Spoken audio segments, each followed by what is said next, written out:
آج تک دنیا ایسا بادشاہ نہ دکھا سکی جو 22 لاکھ مربع میل پہ حکومت کر کے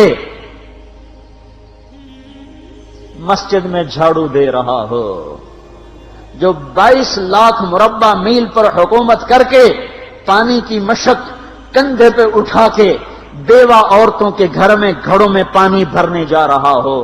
امیر المومنین کہاں جا رہے ہو؟ فلاں اماں کے گھڑے میں پانی بھرنے جا رہا ہوں، فلاں کے گھر میں پانی بھرنے جا رہا ہوں۔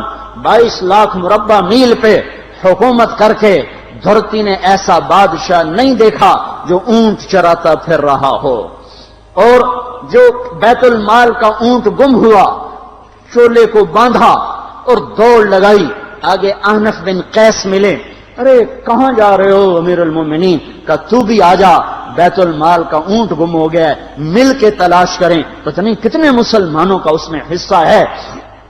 دھرتی ایسا بادشاہ نہ دکھا سکے گی، نہ دکھا سکے گی، کوئی ایسا آیا ہی نہیں ہے کہ جو اتنی بڑی سلطنت کا مالک ہو اور کیکر کے درخت کے نیچے بغیر پیروں کے سو رہا ہو۔ یہ ہمارے چھوٹے چھوٹے حکمران، ووٹوں کے ذریعے سے کرسیوں پر بیٹھنے والے، ان بے وقوفوں کے آگے بھی پہرے، پیچھے بھی پہرے، دائیں بھی پہرے، بائیں بھی پہرے، اوپر بھی پہرے، ان کی گاڑیاں بھی بلٹ پروف، یہ پھر بھی ڈرتے ڈرتے جا رہے کہ انہوں نے ظلم کیا، یہ اپنی ذات میں خوف زدہ ہو گئے۔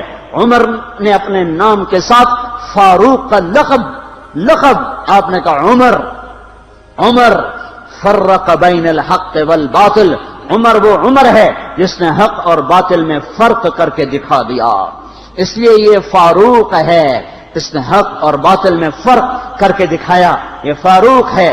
حسن بصری فرمایا کرتے تھے اپنی محفلوں کو عمر کے ذکر سے سجاؤ۔ حضرت عائشہ فرمایا کرتی تھیں عمر کے تذکرے کیا کرو، کہ جب عمر کا تذکرہ ہوتا ہے تو عدل کا تذکرہ ہوتا ہے، جب عدل کا تذکرہ ہوتا ہے تو اللہ کا تذکرہ ہوتا ہے۔ کہ ہم عائشہ رضی اللہ تعالیٰ عنہا فرمایا کرتی تھیں اتنے بڑی سلطنت پر حکومت کرنے کے بعد اللہ کی راہ میں جانے والے مجاہدین کے گھر گیا کھڑا ہوا ہے، دروازے پہ دستک دے رہا ہے، بیٹی کوئی بازار سے سودا لینا ہو تو مجھے بتاؤ، تیرے گھر والا تو اللہ کی راہ میں ہے، میں تمہارے گھر کا سودا لے آؤں، کیا کیا چیز چاہیے؟ تم نے اپنے خامند کو خط لکھنا ہوگا، تم تو لکھنا نہیں جانتی، مجھے بتاؤ میں تیرے خامند کو تیری طرف سے خط لکھوں۔ اما تیرا بیٹا اللہ کی راہ میں گیا ہوا ہے، مجھے بتا میں تیرے بیٹے کے نام تیری طرف سے خط لکھوں۔ اتنی بڑی جس کے سامنے قیصر اور کسرا زیر و زبر ہو گئے، کج کلا، وہ زمین میں جا کے تہ خاک میں وہ سارے ہیرے لال جواہر، وہ زمین میں لوٹ پوٹ کرنے والا، کسرا کے تخت کو توڑنے والا اور روم کی طاقت کو توڑنے والا، آل ساسان کی طاقت کو توڑنے والا اور نوشیروان کے خزانے مدینے میں لانے والا اور خسرو پرویز کے خزانے مدینے میں لانے والا اور رومت الکبرا کے خزانے مدینے میں لانے والا خود اپنے کرتے میں 14 پیوند لے کے چل رہا ہے۔ 14 پیوند کے ساتھ کرتا ہے، مہینے میں 1 دن گوشت کھاتے تھے، وہ روٹی کھاتے تھے کہ عام آدمی حلق کے نیچے نہیں لے جا سکتا تھا۔ ہے سال کی ابتدا اس شخص کی شہادت سے ہوتی ہے جس کو اللہ نے وہ عزت دی۔ آپ نے کہا میرے 2 وزیر آسمان میں، 2 وزیر زمین میں، آسمان پہ جبریل اور میکائیل میرے وزیر ہیں، زمین پر ابو بکر اور عمر میرے وزیر ہیں۔ آپ فرمایا کرتے تھے ابو بکر عمر اگر کسی بات پہ جمع ہو جائیں تو میں ان کے مشورے کے خلاف کبھی نہ کروں گا۔ ابو بکر تیری مثال ابراہیم کی ہے، عمر تیری مثال نوح علیہ السلام کی ہے، ابو بکر تیری مثال عیسیٰ علیہ السلام کی ہے، عمر تیری مثال موسیٰ علیہ السلام کی ہے۔ آپ مسجد میں آئے، آپ کے دائیں طرف ابو بکر تھے، بائیں طرف عمر تھے، آپ اندر آئے اور کہا دیکھو اسی طرح قیامت کے دن ہم اٹھیں گے کہ میرے دائیں طرف ابو بکر ہوگا، میرے بائیں طرف عمر ہوگا اور ہم ہاتھوں میں ہاتھ دیے ہوئے اٹھائے جائیں گے۔ اور ایک حدیث میں آتا ہے اور میرے قدموں سے بلال کو اٹھایا جائے گا جو نکلتے ہی اذان دے گا۔ جس کے اسلام لانے نے اسلام کو اونچا کیا، جس کے اسلام لانے نے باطل کو پست کیا، جن راہوں سے عمر گزر جائے شیطان وہ راہیں چھوڑ دیتا تھا۔ عرفات کا میدان تھا، 1.25 لاکھ مقدس ہستیاں سامنے ہیں۔ میرے نبی نے فرمایا اس وقت میرا اللہ میرے سب صحابہ پہ فخر کر رہا ہے اور عمر بن خطاب پہ خاص طور پہ فخر کر رہا ہے، خاص طور پہ فخر ہو رہا ہے، عمر بن خطاب پہ خاص طور پہ فخر ہو رہا ہے۔ میرے بعد کوئی نبی ہوتا عمر ہوتا۔ عمر، میں نے رات جنت میں محل دیکھا، ایک اینٹ موتی کی، ایک یاقوت کی، ایک زمرد کی۔ میں نے پوچھا یہ کس کا ہے؟ کہا گیا ایک قریشی کا ہے۔ میں نے کہا میں قریشی ہوں، اتنا خوبصورت محل ہے، میرا ہی ہوگا۔ جب جانے لگا تو فرشتے نے کہا یہ آپ کے غلام عمر بن خطاب کا ہے۔ وہ کیا مبارک لوگ ہیں کہ جنہیں نبی کے گھر میں قبر نصیب ہو، ایک طرف ایک ساتھی، ایک طرف دوسرا ساتھی، جن کو نبی کے دو پہلوؤں میں جگہ ملی ہو۔ وہ کیسی عظیم ہستیاں، اتنی بڑی سلطنت کا مالک اور اتنے بڑے عدل کی نشانی بن کر مدینے میں مسجد میں بیٹھے رو رہے ہیں۔ امیر المومنین کیوں رو رہے ہو؟ کہا دجلہ کے کنارے کتا بھی پیاسا مر گیا تو پوچھ تو عمر کی ہوگی، فرات کے کنارے کتا بھی پیاسا مر گیا تو پوچھ تو عمر کی ہوگی۔ راتوں کو پہرے دیے جا رہے ہیں، راتوں کو خبرگیری کی جا رہی ہے۔ مدینے کے باہر ایک خیمہ ملتا ہے، چند بچے ملتے ہیں جو رو رہے ہیں۔ ایک عورت ہانڈی چڑھا کے ڈوئی پھیر رہی ہے۔ پوچھتے ہیں بہن یہ بچے کیوں رو رہے ہیں؟ کہ یہ بھوک سے رو رہے ہیں۔ ہانڈی میں کیا ہے؟ پانی، کچھ بھی نہیں۔ کیوں چڑھایا ہوا ہے؟ بہلانے کے لیے، سو جائیں گے روتے روتے، میرا اور عمر کا اللہ کے ہاں فیصلہ ہوگا۔ تو عمر کی ہچکیاں بن گئیں کہ عمر کو بہن تیرے حال کی کیا خبر؟ کہ پھر ہمارا بادشاہ کیوں بنا ہے؟ اگر ہمارے حال کی خبر نہیں لیتا تو ہمارا خلیفہ کیوں بنا ہے؟ پر لگ گئے، بیت المال سے سامان نکالا، بوری بھری، سر پہ اٹھائی، کمر پہ اٹھائی۔ غلام اسلم نے کہا میں اٹھاؤں؟ کہ قیامت کے دن بھی میرا وزن تو اٹھائے گا۔ اسی طرح بھاگے ہوئے آئے، پنیر نکالا، آٹا نکالا، گھی نکالا، شہد نکالا، ڈال کے ہانڈی میں نیچے آگ، خود دھواں گیلی لکڑیوں میں پھونکے مار مار مار آگ جلائی، حلوہ تیار کیا، پھر پلیٹوں میں ڈال ڈال کے بچوں کو کھلایا۔ وہ عورت کہنے لگی کاش عمر کی بجائے تو خلیفہ ہوتا۔ تو یہ نہیں کہا کہ میں ہی عمر ہوں، میں ہی عمر ہوں۔ فرمایا جب کل تو امیر المومنین سے ملے گی تو مجھے بھی وہیں دیکھ لے گی، مجھے بھی وہیں پا لے گی۔ پھر وہاں بیٹھ کے دیکھتے رہے، اٹھ کے چل دیے۔ بچے ہنسنے لگے، کھیلنے لگے تو اپنے غلام سے فرمایا میں نے انہیں روتا دیکھا تھا، میرا جی چاہا میں انہیں ہنستا بھی دیکھوں۔ 22 لاکھ مربع میل پہ اسلام پھیلا کر حکومت اس سے بھی بڑے علاقے میں لوگوں نے کی۔ چنگیز نے اس سے زیادہ فتوحات کی، محمود غزنوی نے اس سے زیادہ کی، سکندر تیمور نے اس سے زیادہ کی۔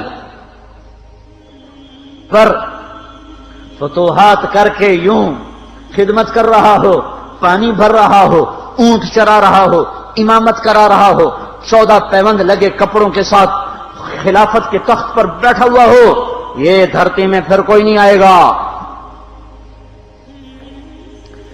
ہے نماز میں خنجر لگا، نماز پڑھاتے ہوئے 27 ذوالحج، 27، 28، 29 یکم کو انتقال ہوا۔